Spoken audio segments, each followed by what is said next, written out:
asalaamaaleykum mbokki internet SSP TV yéen ñi safoo de suivre la télévision qui fait la différence ñu ngi leen di nuyu di leen ziar dellu rek di wax inna lillahi wa inna ilayhi rajiun bakkan bu ñam dund dina ñam de ñu yëgal leen nekk ci xibaar boo xam ne dam nañu léegi rek jëmale ko ci ki nga xam ne mooy Wally Ballago Seck moom Wally Ballago Seck nekk jot nañ ci xibaar ni moom way juróom bu jigéen moo daal di génn àdduna nekk tey si suba fee ca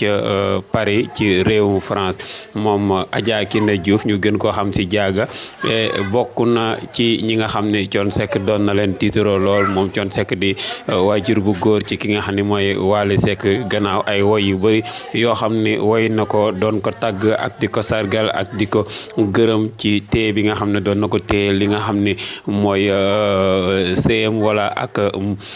njabootam yi nga xam ne doon na ko sàmm moom Adja Kiné Diouf ñu gën ko xam ci Diaga di waajur bu jigéen kii di Wally Ballago Seck moom moo génn àdduna tey jii ci samedi bi tombek le 20 janvier 2024 fële ca Paris ci réew bu France ñu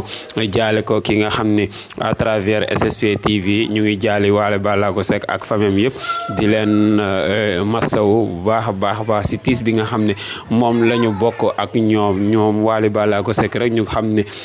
si ñetti at yi weesu ñàkkoon na ki nga xam ne mooy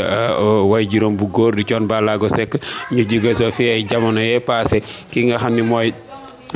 magam bu jigéen tamit génn àdduna nekkoon jabar ci ki nga xam ne mooy Bougane Gueye Dany tey jii nag yàlla ñëw jëlaat ki nga xam ne mooy yaayam mu nekk loo xam ne tiis la bu metti lool kon dañ koy masawu di ko jaale moo ak njabootam yëpp si suñu yaay boobu nga xam ne moo génn àdduna ñaan yàlla na suuf sedd ci kawam ci kàddu waa SSP TV ñu ngi leen di jaale bu baax suñu way jur boobu di ko jaale Sénégal yëpp di ñaan yàlla na suuf sedd ci kawam ak mboolem jullit wasalaamaaleykum wa rahmatullah taala wa barakatuh